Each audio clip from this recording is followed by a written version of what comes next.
समझते हैं कि इलेक्ट्रिसिटी की डिस्कवरी कैसे हुई, भारत में सबसे पहले इलेक्ट्रिसिटी कहाँ आई और इलेक्ट्रिसिटी के कितने सोर्स होते हैं। तो हम लोग काफ़ी टाइम कंफ्यूज रहते हैं कि डिस्कवरी और इन्वेंशन में क्या अंतर है, कि इलेक्ट्रिसिटी की डिस्कवरी हुई है या इन्वेंशन हुआ है। तो समझते हैं, डिस्कवरी यानी कि खोज। कोई चीज़ नेचर में पहले से ही एग्जिस्ट करती है और लोगों को उसके बारे में कोई आता है व्यक्ति और अवगत करा देता है। जैसे ग्रेविटेशन की खोज 1665 ने न्यूटन ने की।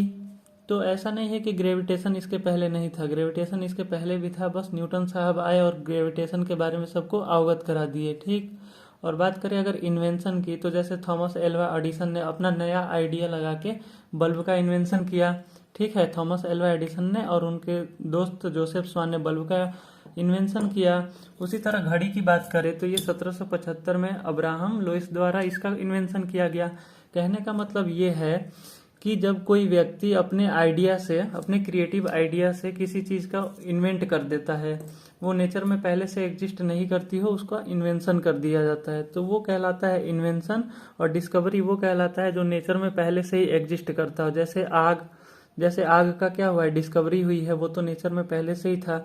उसी तरह अगर बात करें इलेक्ट्रिसिटी की, तो इलेक्ट्रिसिटी की भी डिस्कवरी हुई है। देखा गया जब तूफानी मौसम वगैरह पहले घटनाएं होते थे पहले भी, तो देखा गया मौसमी घटनाएं में कि बिजली और इलेक्ट्रिसिटी टाइप का उसमें कुछ देखा जा रहा है, तो वो डिस्कवरी हुई है। उसी तरह अब देखते हैं कि कौन कौन से साइंटिस्ट पीढ़ी दर पीढ़ी आए और बताए कि डिस्कवरी कैसे हुई, लाइट की, इलेक्ट्रिसिटी की डिस्कवरी कैसे हुई।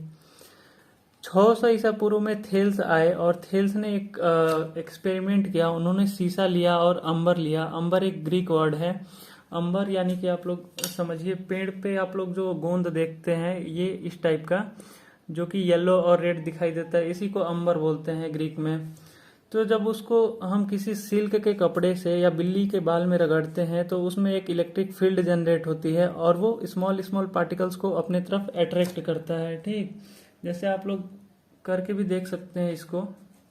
ये कुछ कागज के छोटे छोटे टुकड़े हैं और इस स्केल को मैं अपने बालों पे रगड़ता हूँ तेजी से, और जैसे ही इसको मैं इसके टच में लाता हूँ तो देखिए ये कैसे पेपर इससे चिपक जा रहे हैं। ठीक, उसी तरह ये कुछ पेंसिल के छिलके हैं छोटे छोटे, इनको भी अगर मैं बालों से रब करके इसको कर रहा हूँ यहाँ पे, तो देखिए ये कैसे, मतलब इनका अट्रैक्शन हो रहा है इसके प्रति, क्योंकि इसमें इलेक्ट्रॉन फ्रीली मूव करने लग रहे हैं इसके चारों तरफ। तो ये बताया थेल्स ने कि एक इलेक्ट्रिसिटी जनरेट होती है जब हम किसी चीज को रब करते हैं सिल्क से या कैट के हेयर में। उन्होंने बताया था शीशा और अंबर की बात की थी।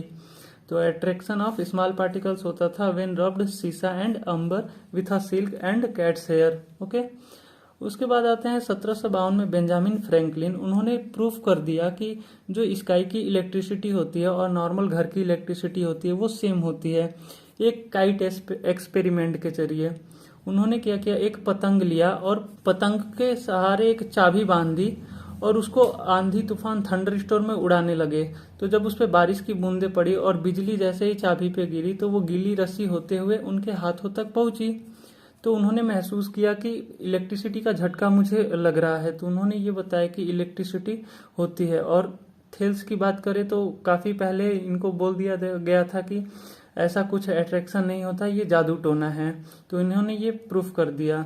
फिर आते हैं 1800 में एलेक्जेंड्रो वोल्टा। एलेक्जेंड्रो क्या बोलते हैं, केमिकल, जब दो तीन केमिकल को एक साथ मिलाते हैं हम लोग तो कहीं ना कहीं केमिकल से भी इलेक्ट्रिसिटी जनरेट की जाती है। उसी केमिकल को मिक्स करके हम लोग एक इलेक्ट्रिक सेल का इन्होंने निर्माण किया और बैटरी में स्टोर कर दिया। एक तरफ पॉजिटिव टर्मिनल लिया, दूसरे तरफ नेगेटिव टर्मिनल, और देखा कि उससे भी इलेक्ट्रिसिटी जनरेट हो रही है। इन्हीं के नाम से पड़ा वोल्ट। वोल्ट यानी कि वोल्टेज, जितना प्रेशर से लाइट आता है उसी को बोलते हैं वोल्टेज। इतने वोल्टेज का आ रहा है। अगर प्रेशर और स्पीड ज्यादा है तो वोल्टेज ज्यादा, और प्रेशर और स्पीड कम है तो वोल्टेज कम। फिर 1831 में माइकल फेरेडे नाम के साइंटिस्ट आते हैं। उन्होंने बताया कि अगर हम किसी तांबे का कॉइल लेते हैं और उस कॉइल में मैग्नेट को आगे पीछे तेजी से उसमें घुमाते हैं, मूव कराते हैं, तो उसमें भी इलेक्ट्रिसिटी जनरेट होती है। ठीक, तो ये बताया माइकल फेराडे ने 1831 में। 1878 में दो साइंटिस्ट आए, एक अमेरिका के थॉमस एडिसन और दूसरे ब्रिटेन के जोसेफ स्वान।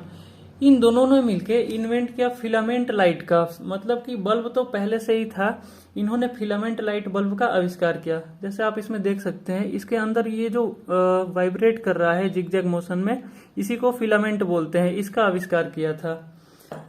तो ये जितने लोग भी आविष्कार कर रहे हैं अभी तक इलेक्ट्रिसिटी का, यहाँ थेल्स से लेकर ये बेंजामिन फ्रैंकलिन, वोल्टा और माइकल फैराडे, और ये दोनों लोग जो जोसेफ और थॉमस एडिसन, ये लोग डायरेक्ट करंट का आविष्कार कर रहे थे। क्योंकि जो लाइटें मिल रही थी उनको वो डायरेक्ट करंट के रूप में मिल रही थी। तो डायरेक्ट करंट बहुत ही खतरनाक होता था, ये डेंजरस भी होता था और इसका रेंज बहुत कम होता था। अगर किसी घर तक डायरेक्ट करंट ले जाना है तो हर 2-3 किलोमीटर पे हमको पावर हाउस लगाने की ज़रूरत पड़ेगी, खर्चा भी ज़्यादा पड़ेगा और मेंटेनेंस भी ज़्यादा होगा। इन्हीं के कंपनी में एक व्यक्ति काम करते थे, निकोला टेस्ला। निकोला टेस्ला जानते थे कि डायरेक्ट करंट की कमजोरियां क्या है और ये अल्टरनेट करंट पे काम करना चालू करती है। तो इन्होंने राय लिया थॉमस एल्वा एडिसन से कि मैं अल्टरनेट करंट जनरेट कर सकता हूं जो कि बहुत फायदेमंद होगी।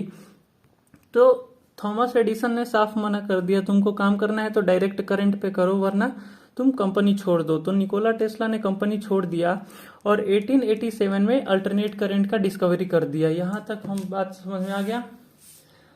600 बीसी में थेल्स आते हैं। थेल्स शीशे और अंबर को रब कराते हैं सिल्क और कैट के हेयर से, जो कि स्मॉल स्मॉल पार्टिकल को अपने तरफ अट्रैक्ट करती है। अभी हमने एक्सपेरिमेंट करके देखा। उसके बाद 1752 में बेंजामिन फ्रैंकलिन आते हैं, काइट के द्वारा देख लेते हैं कि इलेक्ट्रिसिटी आ रही है उनके हाथ तक, तो वो बताते हैं कि इलेक्ट्रिसिटी यहाँ कुछ ना कुछ है। फिर 1800 में वोल्टा आते हैं, केमिकल ओमिकल को मिला के बैटरी में स्टोर कर लेते हैं, उससे भी इलेक्ट्रिसिटी जनरेट करते हैं, उन्हीं के नाम पे वोल्टेज पड़ा। फिर 1831 में माइकल फैराडे आए, उन्होंने बोला कि कॉपर के कॉइल में अगर हम मैग्नेट को तेजी से आगे पीछे मूव कराते हैं तो इलेक्ट्रिसिटी जनरेट होती है। फिर 1878 में जो साइंटिस्ट थे थॉमस एडिसन, जोसेफ स्वान, इन्होंने क्या इन्वेंट किया, फिलामेंट लाइट बल्ब का इन्वेंशन किया। यहाँ पे हमने इन्वेंशन का प्रयोग किया है, यानी कि ये पहले से एग्जिस्ट नहीं करता था, अपना आइडिया लगा के इन्होंने बल्ब का इन्वेंशन किया। ठीक, तो इन्होंने जितना भी आविष्कार किया था डायरेक्ट करंट का किया था अब तक। निकोला टेस्ला फिर आए, उन्हीं के कंपनी में काम करते थे, उनके पास नॉलेज था, आइडिया था। हालांकि इनका डायरेक्ट करंट को भी जनरेट करने में बहुत बड़ा हाथ था निकोला टेस्ला का। तो आफ्टर ये कंपनी एग्जिट करके अपनी एक अलग ही इन्वेंशन करते हैं 1887 में और अल्टरनेट करंट का इन्वेंशन कर देते हैं। अब समझते हैं कि भारत में इलेक्ट्रिसिटी की शुरुआत कैसे हुई। तो सन 1879 में भारत में सबसे पहले कोलकाता में इलेक्ट्रिसिटी की शुरुआत हुई, कोलकाता में। और कोलकाता में ही पहली फैक्ट्री बनी 1899 में इलेक्ट्रिसिटी की। उसके बाद धीरे धीरे 1905 को दिल्ली में डीजल के द्वारा इलेक्ट्रिसिटी उत्पन्न की गई और आगे चल के बहुत से सिटीज में धीरे धीरे हो गई। मेनली यही दो इंपॉर्टेंट थे। इलेक्ट्रिसिटी के दो सोर्स होते हैं, एक प्राइमरी सोर्स, एक सेकेंडरी सोर्स। प्राइमरी सोर्स वो होता है जो नेचर से हमें प्राप्त होता है, जैसे सन, एयर, वाटर, ये रिन्यूएबल होता है, ये कभी खत्म होने वाला नहीं है। और सेकेंडरी में वो होता है जो मैन मेड होता है, जैसे ऑयल, गैस, सोलर और बाकी फ्यूल ईंधन की बात करें जो भी डीजल, पेट्रोल, वो क्या होते हैं, किरोसिन ऑयल, वो सेकेंडरी सोर्स होते हैं। ठीक, नॉन रिन्यूएबल होते हैं। तो इससे हम देखें सेकेंडरी सोर्स तो खर्च बहुत ज्यादा पड़ता था हमारा और पॉल्यूशन भी बहुत ज्यादा होता था। जैसे हम लोग अगर डीजल या पेट्रोल का यूज करते हैं अपने बाइक में या गाड़ियों में कहीं भी, तो कहीं ना कहीं बहुत ज्यादा खपत हो रहा है, पैसा भी ज्यादा लग रहा है और पॉल्यूशन भी ज्यादा हो रहा है। हमारे पूर्वज तो हमें पॉल्यूशन फ्री इन्वायरमेंट देके गए, लेकिन अगर हम इन सब चीजों का यूज करते हैं इलेक्ट्रिसिटी जनरेट करने के लिए तो अपने आगे आने वाली पीढ़ियों के लिए ये घातक साबित होगी। हालांकि सरकार इस नेचुरल प्राइमरी सोर्सेज पे काम कर रही है, जैसे सन से हमें हीट लाइट मिलती है, उसको सोलर पैनल पे कन्वर्ट करके हम लोग हीट लाइट को इलेक्ट्रिसिटी में कन्वर्ट कर लेते हैं। एयर की बात करें तो विंड मिल बड़े बड़े जो लगे होते हैं वो वहां से उत्पन्न होती है और वाटर में टरबाइन लगा होता है, उससे इलेक्ट्रिसिटी जनरेट की जाती है। और सेकेंडरी सोर्स में जैसे हाइड्रो इलेक्ट्रिक पावर प्लांट से की जाती है electricity generate, thermal electric power plant से भी की जाती है, डीजल से भी की जाती है और न्यूक्लियर पावर प्लांट से भी की जाती है। कुछ केस स्टडी पढ़ते हैं। केस स्टडी ये बताती है कि जो आसमानीय बिजली होती है वो 10 करोड़ वोल्ट की होती है, जबकि जो नॉर्मल घर में बिजली आती है वो 220 से 240 वोल्ट की ही होती है। तो एक सर्वे किया गया और पाया गया कि भारत में लगभग हर साल 2,500 से 3,000 लोग मर जाते हैं बिजली के चपेट में आने के कारण। Okay, thanks. अगर आपको वीडियो समझ में आया होगा तो अपना फीडबैक जरूर दे दीजिएगा और मुझे क्या आगे इम्प्रूवमेंट करना है वो कमी आप लोग बताइएगा। ठीक, थैंक्स।